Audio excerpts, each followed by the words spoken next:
My wife cheated on me in front of everyone, so I burned the bridge and left without looking back. The bridge, not long or wide, is a simple wooden structure that spans the narrow yet profound gap between past disappointments and future uncertainties. Let me introduce myself. I'm Lyle Jetman, now 38, a man who previously only differed from others in that he was the husband of 36-year-old Gloria and the father of 12-year-old Robert and 8-year-old Anna. It's a pleasant family picture, albeit with a significant financial burden. To meet my duties as a husband and father, I worked at Countryman Realtor for 5 years before Gabriel Zello bought the company from Bernie Schlier. Real estate wasn't my first career choice, or even my desired one.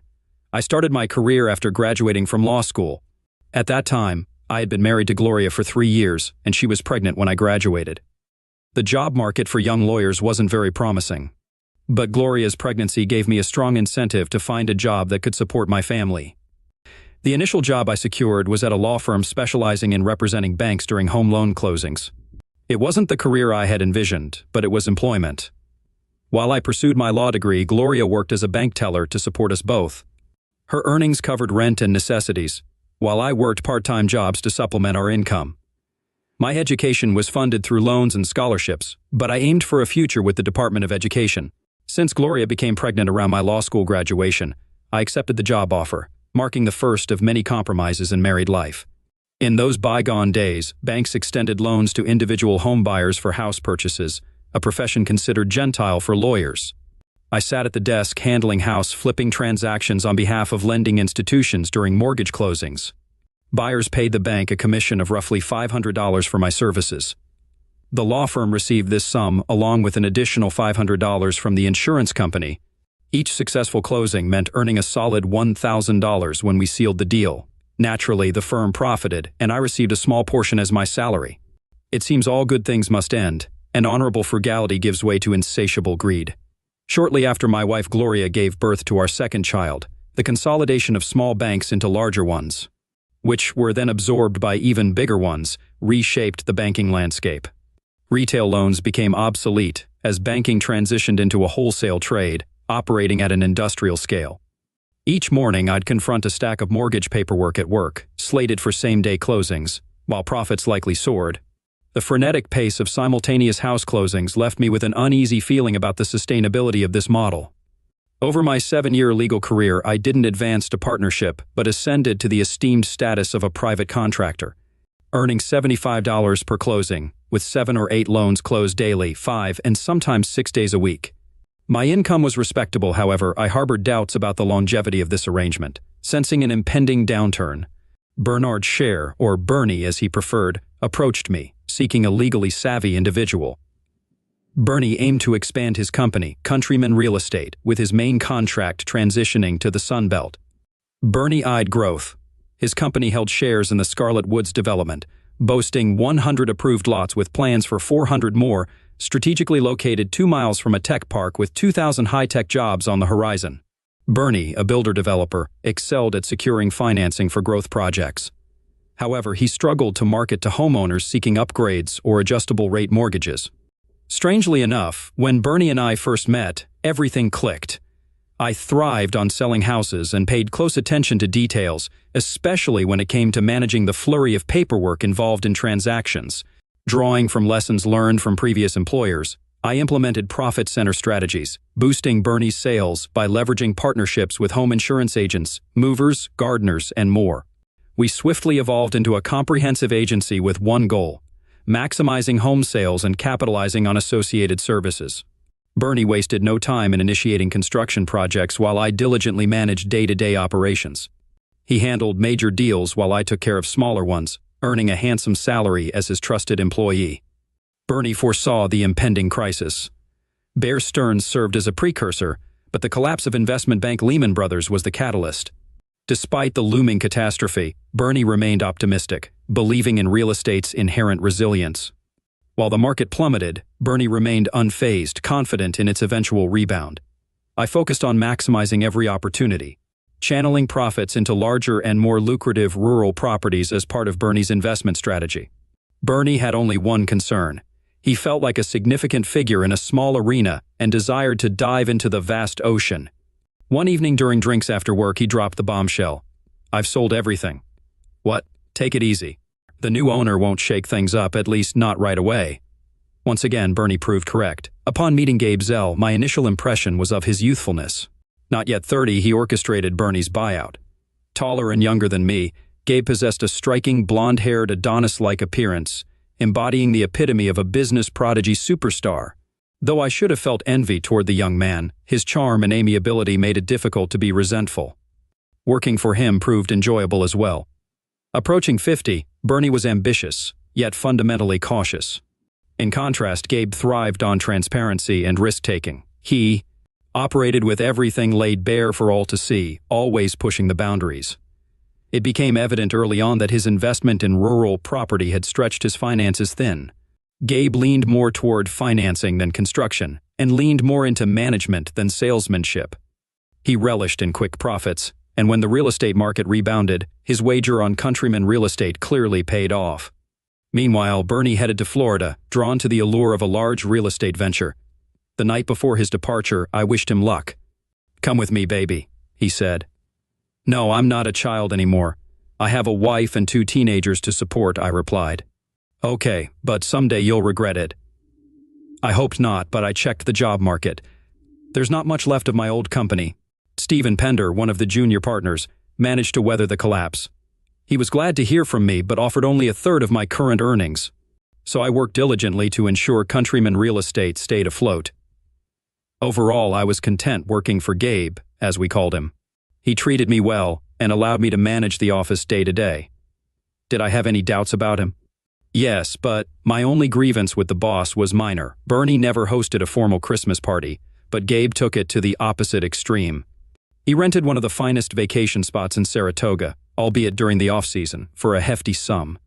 The next party, held on the first Saturday in December, was for staff, contractors, bankers, and realtors. It was a lavish affair with a large guest list. Gabe spared no expense. Well, it was his money, and perhaps there was a legitimate business rationale behind it all. My discontent began around midnight and intensified throughout the night. You see, I arrived with the most attractive woman in the venue on my arm. I married Gloria right after college when we were both barely 22. While I was in law school, she worked a dead-end job to support us. I'll always be grateful to her for that. But she became pregnant by stopping birth control while I studied for the bar exam. In hindsight, the pregnancy may have been for the best. We've been good parents then and still are now. While I struggled with renting houses, Gloria raised our kids and worked nights to earn her doctorate in child psychology. When our youngest child started school, Gloria returned to work, landing a job at the State Department. She also embarked on what I now call her running career. Gloria could be described as chubby, especially compared to some undernourished models. But at 30, she transitioned from swimming at the YWCA pool twice a week and jogging occasionally to running long distances solo every morning. She started waking early to trek 5 miles cross-country. Each evening, she dedicated half an hour to sprinting. She held the fastest time among local female runners, and was only surpassed once by national competitors in local 5K and 10K races. She even participated in the New York City Marathon 3 times, ranking among the top 100 women finishers. I'm not a stay-at-home type. I hit the gym at least 3 times a week and bike 20 miles on summer weekends. However, with over 5% body fat, I don't boast a physique sculpted by Michelangelo. I stood by Gloria in her endeavors, witnessing her early morning routines and returning sweaty as I woke the children. I felt proud of my wife, so when I entered the Christmas party with this tall, dark-haired beauty on my arm, conversations hushed and heads turned to behold the striking Gloria. Standing just over 6 feet tall in her 3-inch heels, she matched my height perfectly. Her raven locks cascaded over her shoulders, shimmering in the ballroom lamplight that evening. Despite her efforts to attend the party, Gloria wore a new, form-fitting black dress. The scallop-trimmed attire hinted at her cleavage and was daringly short, showcasing her fabulously long runner's legs. This dress accentuated her flat stomach and sculpted rear, drawing admiring gazes. No longer a chubby girl, my wife exuded confidence as a remarkable woman. In Gabe's arms, she wasted no time in greeting us and joining him for a dance. Although I couldn't deny they made a lovely couple, his attentiveness seemed to border on inappropriate. Shortly before midnight, he approached her and kissed her passionately beneath the mistletoe. Well, I wasn't jealous. Yes, my wife was attractive, but I trusted her. We had weathered many hardships together, from years of law school to raising children and paying off school loans. We had overcome illness and feticide. I felt sorry for couples who hadn't faced such trials together. It's adversity that strengthens a marriage. Gloria and I had faced everything together and remained deeply in love. As Gloria reveled in the attention while drinking, I dismissed it all as the result of the festive atmosphere. I escorted my wife home, and we didn't discuss the incident further. It was just an effect of too much hard drink, I reassured myself. 6 months later, Memorial Day weekend rolled around, marking the halfway point of the year, which had been favorable for the real estate sector with a notable increase in clients. The final week of May experienced record-breaking heat, setting the hottest temperatures in the past decade. The company's operating account brimmed with cash from home sales scheduled for deposit on the first business day of June. We planned to review the checks and electronically pay the banks when the office reopened after the 3-day weekend. "Are you joining us for the weekend camping trip?" Gabe inquired. He had rented a mountain cabin in the Adirondacks for Memorial Day weekend and had been talking about it incessantly for weeks. Though his invitation extended to Gloria and me, I was hesitant. "I'm not sure what Gloria's plans are," I replied, attempting to decline politely. "Oh, she's coming. She's looking forward to it," Gabe insisted confidently. I regarded him with uncertainty. "We discussed it on the phone," he added hastily. Why did I doubt him? Nevertheless, after he departed, I called Gloria, and indeed she was enthusiastic about the trip. Reflecting on it now, I realized that this was the pivotal moment to avert disaster, but I failed to recognize it. I loved Gloria deeply and trusted her implicitly. According to MapQuest, the journey to Gabe's house would be challenging. I traded my Honda Accord for a 4-wheel drive SUV at the rental place. The last 20 miles of the route were along mountain roads, with the final 3 miles on dirt tracks. Having visited the Adirondack Mountains before, I knew firsthand their rugged nature. Gabe's residence lay southwest of Saranac Lake, and the journey took nearly 4 hours. The GPS guided us for the last 5 miles, leading us off the Beltway onto the final 2 miles of semi-paved road that terminated at a sturdy wooden bridge. Though narrow, the recently renovated bridge spanned a ravine. While not excessively wide, the gap was deep, characteristic of the terrain typical of the Adirondack Mountains. It's such challenging terrain that preserves their untamed wilderness. I traversed the bridge cautiously, contemplating if there might be another route available. Despite the absence of an alternate exit on the GPS map, I felt like a mouse ensnared in a trap, wondering if there might be a lurking carnivore nearby. 3 miles along a rugged dirt road, we arrived at a 2-story house nestled on a clearing on the mountainside, roughly 1,000 feet below the summit. A dozen Adirondack peaks loomed to the north, providing a picturesque backdrop to this remote location, where what appeared to be a rustic cabin had been erected. I parked the SUV in a meticulously maintained parking lot adjacent to 3 similarly upscale vehicles. Everything appeared pristine and meticulously tended to.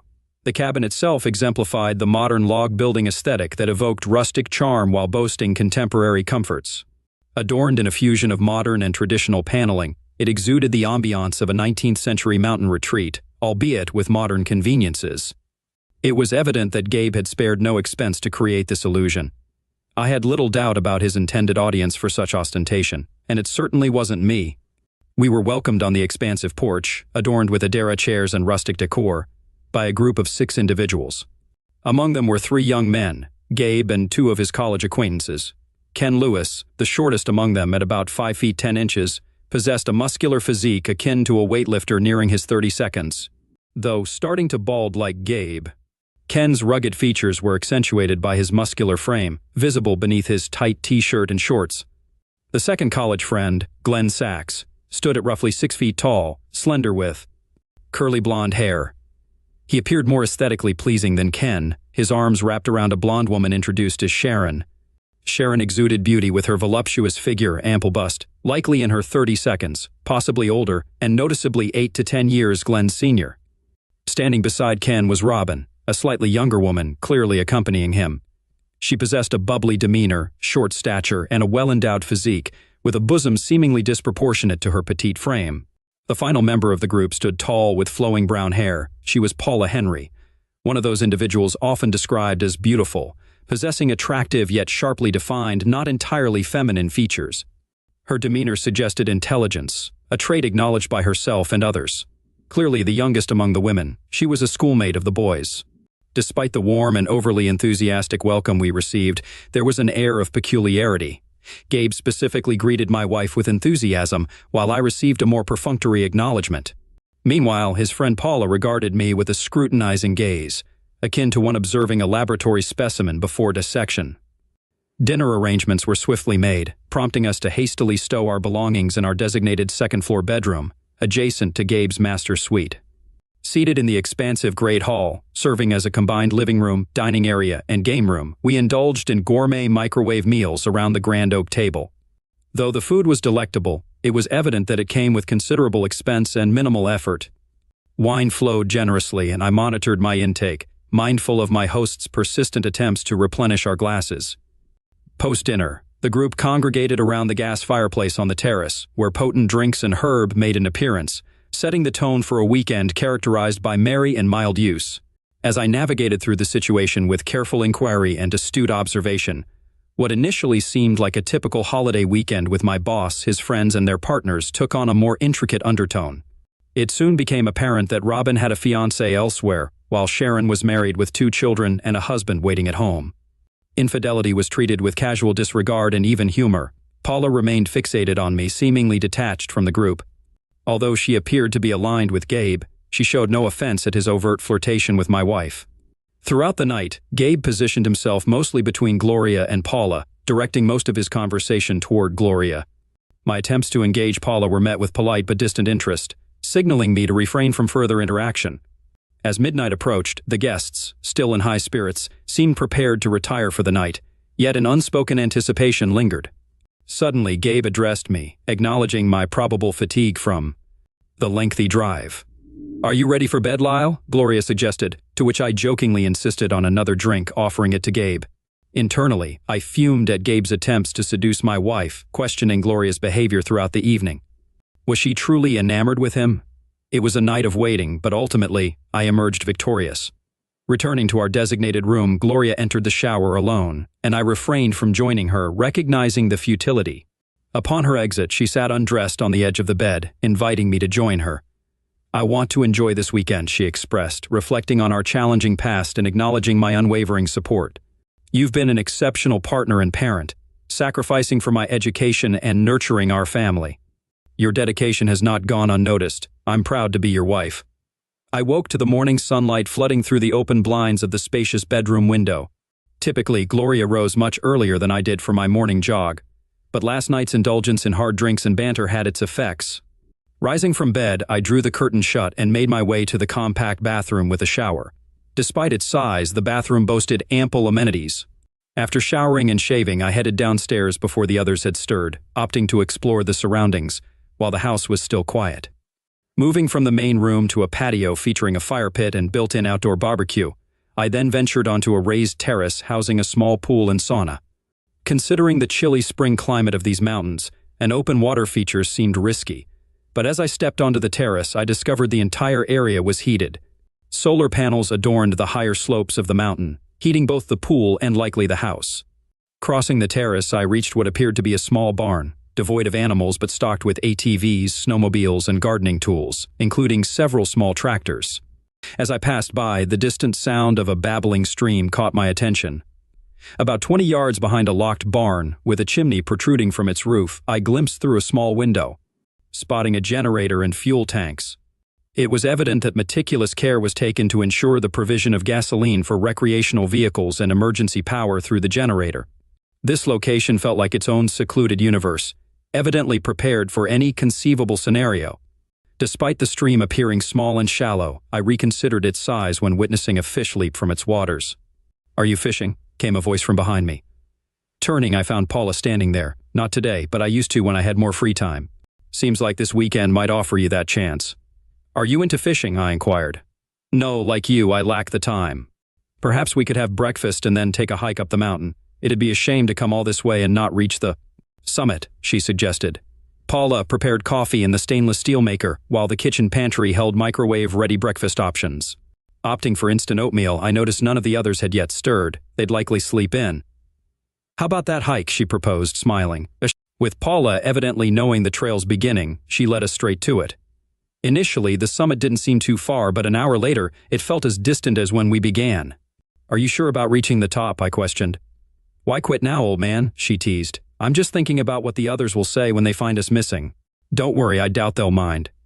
Finally reaching the summit, the sun position nearly overhead indicated noon was nearing. The mountain's peak was somewhat underwhelming, with a flat area bordered by rounded edges. 2 weathered wooden benches faced east, offering views of the guest house and several distant peaks to the south and east. Though the fog obscured distant vistas, the air felt crisp and pure. Seating herself, Paula appeared content to soak in the view. "Mind if I join you?" she asked. "I'd like to rest before heading back down." "No, the old man could use a rest," I responded, prompting a smile from her. "So, Glenn is a broker, Ken is a banker, and Gabe is a developer, but despite talking all night, I never found out what you do," I remarked, eyeing her thoughtfully. She seemed to weigh the question, assessing the potential consequences. "I'm an inspector. I work for the government. It's a low-paying and rather dull job," she divulged. "Have you inspected anyone we know?" I inquired. "Not recently.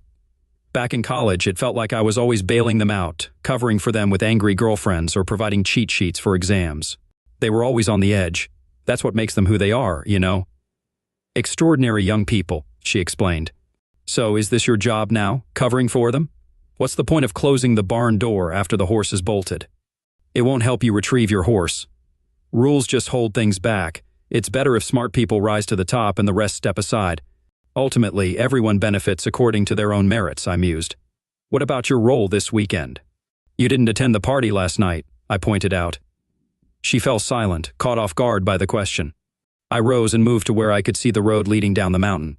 There was only one way out, the way out. Turning back to Paula, I scrutinized her. Had she considered this? The others, I realized in a moment of insight, were entirely oblivious to anything beyond their own physical desires. But was she? Clearly she was observant. She must see the issue as I did. "I'm just here as the designated sober one. I ensure everything runs smoothly, intervening only if absolutely necessary," she explained. "Meaning unless the Golden Boys need you," I summarized. "I wouldn't put it like that, but I certainly prioritize what's best for them. For everyone in the long run," she clarified. "Shall we head downstairs?" I suggested. "What's the rush?" "The journey back will be quicker," she remarked. "Yes, quicker, but the slope is steep and perhaps more perilous. You could take a nasty fall," I cautioned. "Why worry when you're already at the top?" she retorted, though she rose and began to descend. We returned to the lodge without incident, yet my concerns intensified. Finding the others by the pool, I was taken aback by my wife's appearance in a black bikini, revealing her body in a manner I hadn't seen before. The other women were similarly clad. As Paula and I approached, I witnessed my wife seated on Gabe's lap, engaged in a passionate kiss. "We're back!" Paula's shout interrupted Gabe and Gloria's kiss. Gabe grinned mischievously, while Gloria's smile seemed forced. "Where have you two been?" Gloria asked casually, breaking the awkward silence. My fists clenched instinctively, but Paula squeezed my hand. "Well, since we missed lunch and conquered the mountain, we deserve some food," Paula declared, pulling me towards the cabin. As we left the pool area, I heard muted laughter. I wasn't sure what Paula had prepared, and if I ate anything I couldn't recall.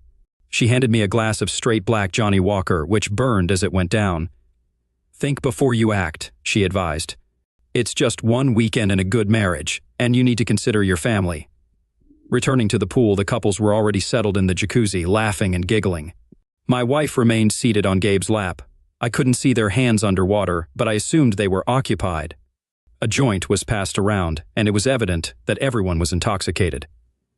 Paula positioned herself where she could keep an eye on things, placing herself between the jacuzzi and me. I pretended to drink more before discreetly walking away. Out of sight, I poured out the contents of my glass. It was a strange mix of jealousy and pride. I was proud of my wife's transformation from the chubby girl I married to the beautiful, athletic woman she had become, rightfully desired by others. I took pride in the fact that men longed to be in her loving, strong arms. But what about her inner self? As she sculpted her physique, seeing her with Gabe had an oddly alluring quality. I could picture their flawless bodies entwined, physically a nightmarish yet exhilarating image. I strolled around the lodge grounds, observing its operations, passing time while dreading the direction things seemed to be heading, realizing that ultimately, I might need to take control of my options. Entering our bedroom, I made a deliberate attempt to sleep. As I lay there trying to quiet my mind, the question of why my wife was flirting and kissing another man lingered. We had weathered many hardships. Together, from our early struggles with poverty to our children's illnesses, and the constant financial strain of living on a middle-class income. We were finally starting to climb toward stability. Our children had reached an age of independence, my wife had a modest but steady career, and I was earning a good income. After years of financial struggle, our debts were manageable, and our future looked promising. So why risk it for someone as shallow and empty as Gabe? Strip away his charm and boldness, and there was nothing substantial. Gabe had never designed a site plan, built or sold a home. He was the figurehead of a business run by others, a wealthy individual with no real substance, a prodigy whose only asset was his image. What was Gloria thinking? She claimed she just wanted to have fun this weekend. Was this her idea of fun, and how would it end? I must have fallen asleep because when I descended the stairs, they had already gathered in the main room. Lunch had passed, but the drinks were still flowing, and joints were being passed around. Gloria was back in Gabe's lap, and there was no denying they had kissed. The women had removed their bikini tops, including Paula, who seemed to be sharing Ken with Robin. I headed straight for the kitchen to heat up dinner in the microwave. When Gloria walked in, "How are you?" she asked. "It could have been better," I replied. There was a moment of hesitation before she spoke again. "I spent the evening with Gabe," she confessed. "I noticed," I said as the microwave beeped. She gave a strange smile when I turned to attend to the microwave. "No, I mean, tonight, in his room." I remained very still, facing away from her, not wanting her to see the pain she was causing. "I see. But what about our 16 years of marriage?" I questioned. "That's why I can do this. It's only for the weekend. Next week, I'll be all yours again," she assured. "And Gabe won't mind?" I retorted. She hugged me from behind, burying her head against my back. "Gabe likes you. He thinks you two are going somewhere. It's just a fling, a little fun for the weekend, okay?" she asked, her words punctuated by hugs. "Can I choose?" I inquired. "Not really, it's decided. I'm just letting you know," she replied. She released me, and I heard her leave the kitchen. I walked to where the kitchen opened into the main room. They were already heading up the stairs. Gabe glanced back, smiling and giving me a thumbs up, as if we were on the same page. He whispered something to Gloria, who turned around, waved, and smiled at me. I returned to the kitchen, feeling as though everything we had been through together meant nothing. My wife had left me and humiliated me. I discarded the food from the microwave and made coffee instead. It was going to be a long night. As the water started to boil, I heard footsteps entering the kitchen. I turned to find Paula observing me. "I didn't expect there to be caffeine. Wouldn't something else be better?" she queried. "Everyone has their preferences," I replied. "But tell me, what's your role here?" She shrugged in response. "I'm just trying to ensure things remain calm." "And how do you plan to do that, by sleeping with me?" She chuckled. "No, I wouldn't go that far. But don't lose hope. You'll have your wife back, and maybe even a bonus." "So there's money involved," I noted. "Isn't it always the case? You can't make waves when you work for this man. You have to consider your family. What choice do you have but to accept what's offered? This is their world, not yours. That's just how it goes." A sharp moan of pleasure echoed from above. "Seems like she's having a good time," Paula grinned. "Well, good for her. A delightful weekend for everyone in the mountains. You know, these rocks have stood here for ages. Our existence is merely a fleeting moment for them. Thousands of years ago, they were buried under layers of ice that carved through them, forming the rivers and gorges we now navigate to make our world livable. Sometimes we forget how fragile our existence is. Remove one small piece, and our world crumbles. Only then do we realize it's all an illusion." Paula laughed. "Wow, you're quite the philosopher." "No, just someone who understands what truly matters, striving to discern the genuine from the fleeting illusions." She probably assumed I wouldn't stir up any trouble, leaving me alone with my coffee and my anguish. Around 1 a.m, I ascended the stairs, passing the master bedroom door. I was greeted by loud screams and pleasure-filled moans from my wife. She had always been quiet during our carnal moments, but it seemed he brought her more satisfaction. Younger and more vigorous, he excelled in every aspect. It appeared my wife had found the pleasure she sought in his embrace. I showered and changed into warm attire, anticipating the cold outside. I tried to drown out the noises echoing through the walls as I waited. By the time silence finally descended upon the house, it was well past 3 a.m. Waiting another 30 minutes, I ventured downstairs. In a kitchen cabinet, I discovered a flashlight and candles with matches. A prudent measure, I reasoned, in case reality severed our connection to electricity. The night enveloped the surroundings in profound darkness. With the moon having already set, the nocturnal symphony of the mountains, though, felt like silence to someone accustomed to city life. I easily located the barn and a 20-gallon plastic canister filled with motorsports gas. A wrench lay nearby. Though a padlock secured the generator shed door, the hinge mechanism had succumbed to rust. The wrench swiftly liberated it. The house's owners had thoughtfully provided a manual gasoline pump, enabling me to swiftly fill the canister in less than 10 minutes. I navigated around the lodge to reach my rented SUV's parking spot. I loaded the gas can into the back, released the handbrake, and shifted the transmission into drive, allowing the car to roll downhill. I started it up and drove off cautiously. As I neared the bridge, carefully navigating it, I halted upon reaching the gravel road. Taking my time, I ensured the gasoline seeped into the bridge's wood. It was a meticulously crafted structure, a testament to skilled artisans who took pride in their work. Regular folks had built this bridge to facilitate the leisure of those who profited off the toil of others. But the fun was about to come to an abrupt end. Dropping the match, it sputtered before igniting. Flames swiftly erupted, and I quickly retreated as a fierce explosion of heat and fire ensued. The wooden bridge crackled and collapsed into the inferno, its blaze likely visible for miles around. Turning back to my car, I drove away leisurely. There was no need to hurry. Anyone who witnessed the fire was now stranded on the other side. I was confident I'd be long gone before they realized their predicament. By the time dawn broke, I was already stopping at a gas station off the highway, filling up the SUV. I left the empty canister at the pumps, certain someone would eventually collect it. Any link between the fire and me would vanish. Returning the SUV around 9 a.m., I retrieved my car. After showering and dressing casually for the office, I had two final tasks: to sever ties with Countryman Real Estate. Bernie, though a good boss, was forgetful, often leaving items in his office. With keys to every door and filing cabinet, I had easy access. Gabe, meticulous with his belongings, kept the combination to his desk safe in a folder labeled "Security," stored in a locked closet. Thanks to Bernie's keys, I gained entry and retrieved the password diary from the safe. Accessing the company's personal account, it would have been simple to abscond with everything, but that wasn't my intent. Theft would only lead to trouble.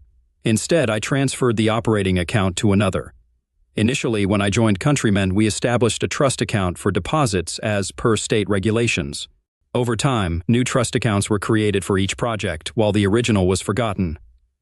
Although the previous account was archived, it wasn't recorded in the ledgers. It remained empty until I injected nearly $20 million into it, safeguarding all our cash. I bolstered our line of credit as a precaution, ensuring my actions didn't seem hollow. Nothing was stolen, everything remained intact.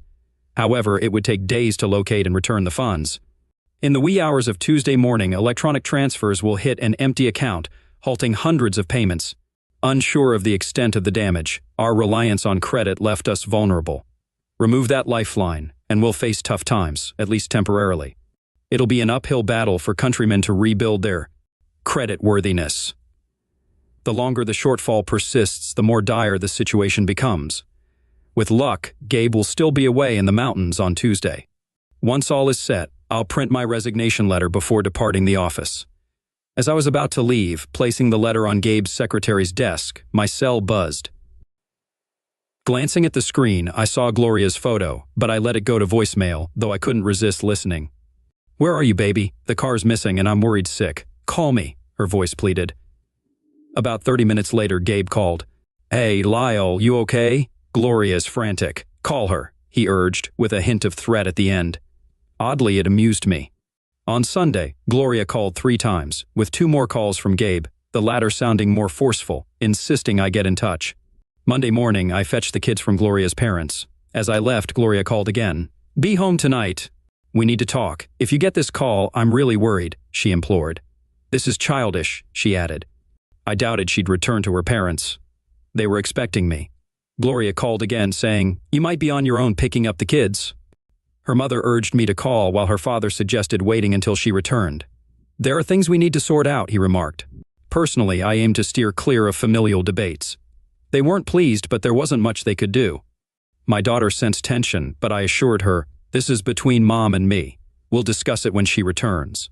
Out of fairness to her, after settling the kids in, I retreated to our old bedroom and dialed Felix Rodriguez. "How's it going, Lyle?" he greeted. "Not great, Felix. I need your expertise," I confided. Felix, a top-notch family lawyer and stand-up guy, listened attentively. "What's going on?" he inquired. "I need to file for divorce," I stated firmly. We delved into details over an hour, scheduling an appointment for late Tuesday to kickstart the process. Meanwhile, calls persisted from the mountains. It seems her parents got in touch with her. The tone of the messages changed. Gloria and Gabe reached out without threats. Hey, if I messed up, I apologize. Let's not let this weekend affect our professional relationship. It wouldn't be good for anyone if you catch my drift, Gabe stated. Later, around 5 p.m., Gloria reached out urgently. Lyle, please call. Something's happened here. There's no bridge. We're all stuck. Call me. I need to talk, she urged. Bright and early Tuesday, I rang up Stephen Pender, my old buddy.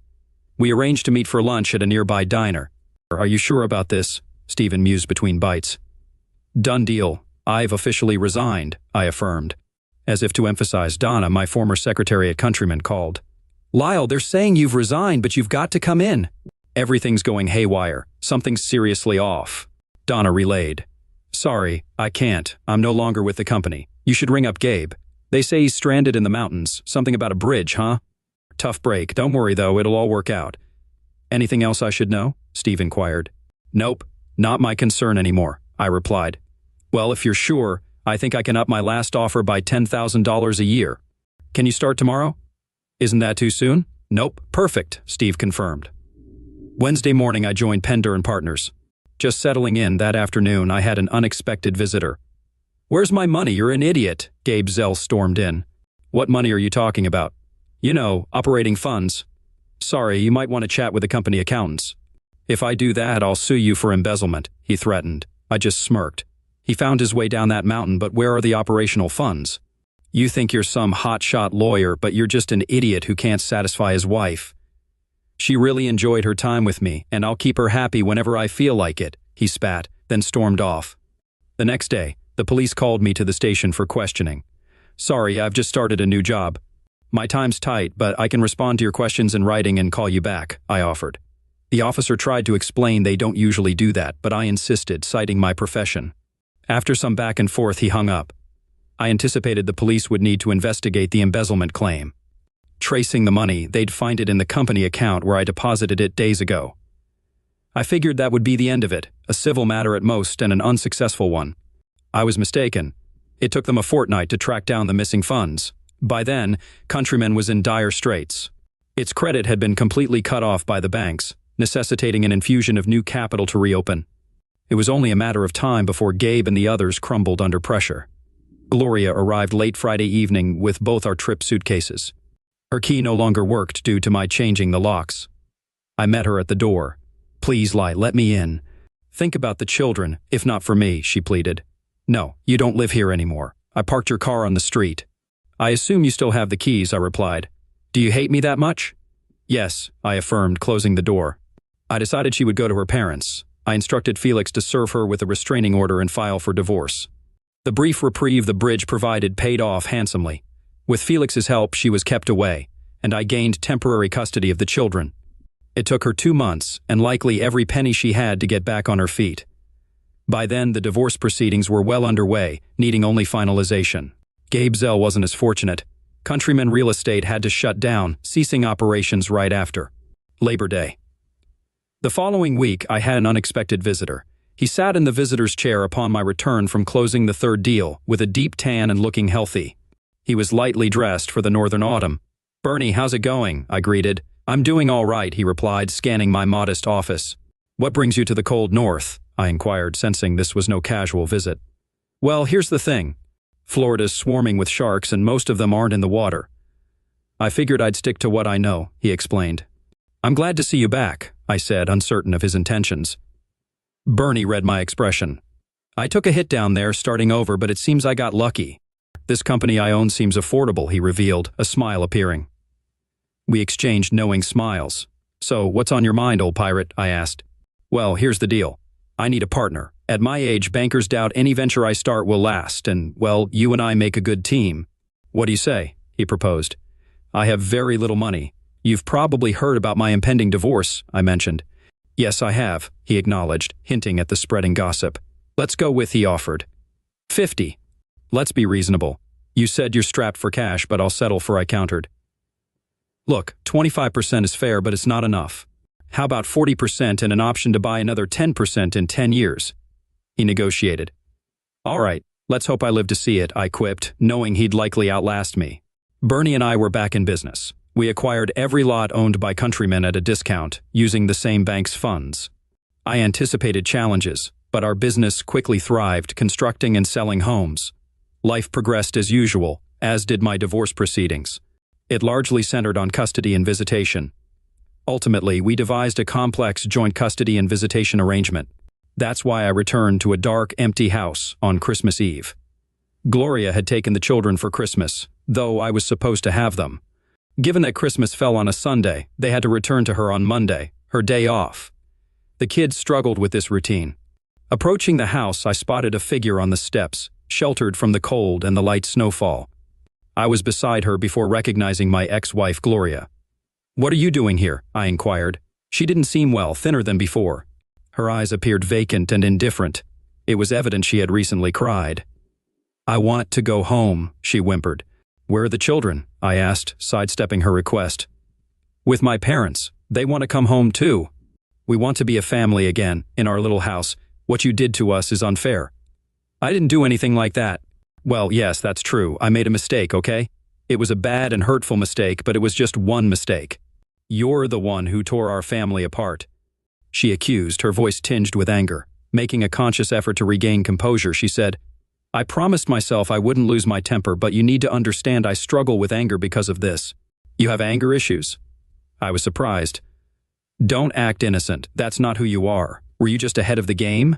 "I'm not naive, Lyle. You were never a saint. I know I hurt you, but it was never intentional." "Do you honestly expect me to believe that sleeping with another man right in front of me wouldn't hurt?" I replied.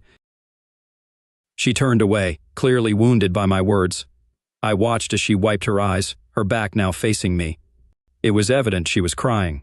I was always the overweight one, the last choice on the dance floor. I had to settle for whoever showed interest. I was a good girl, enduring countless insults. I waited all through high school and most of college for the right person. When I met you, I thought I had found him. I was a maid when we got married. I didn't make a fuss about it, but I assumed you knew. You weren't a prince then, and you certainly aren't now. You were just an ordinary guy, but I loved you with all my heart. Yes, you were a bit sharper and more ambitious than the rest, but we were always struggling financially. I learned to adjust my expectations because of my love for you. It pained me to witness your constant struggles. Then Gabriel entered the picture, and suddenly everything seemed to improve. He possessed all the qualities a woman desires in a man. This time, the prince had his eyes on me. It was incredibly flattering.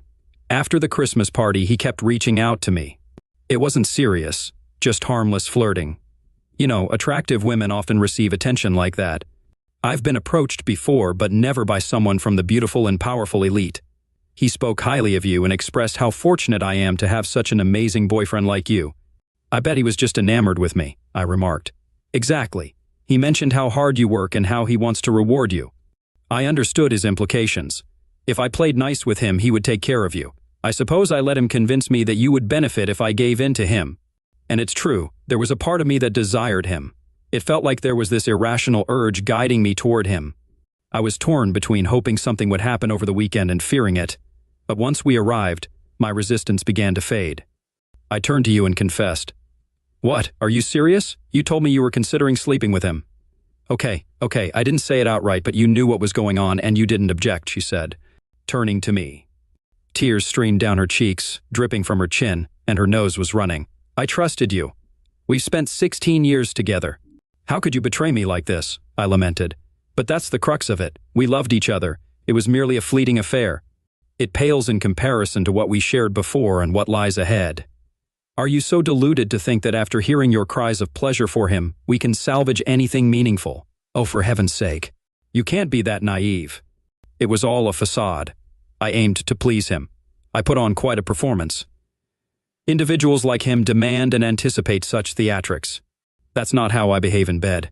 And after 16 years of closeness with me, you should know that. All I know is what you did, how you degraded me. You chose the golden boy over me, the cat who offers nothing and takes everything. Powerful, isn't it? So where is he now? What happened when the crisis hit? I'll tell you everything. He folded under pressure. We live in a society that perpetuates the dominance of the few over the many, based on the myth of some hidden brilliance they possess. Explain to me, how did this genius manage to descend the mountain so swiftly? He called for a helicopter. By then, he suspected that you had tampered with the business. It was glaringly obvious that you had sabotaged the bridge. He thought you embezzled his funds. The others began to panic. Paula insisted that this couldn't be true, that it couldn't happen like that. When the helicopter arrived, there was only space for Gabe. The rest resigned. I believe the National Guard eventually erected a temporary bridge to rescue us. Sharon and I reconciled. By then, her husband had already discovered the truth. She faced consequences just like me. Poor Robin's fiancé called off the engagement.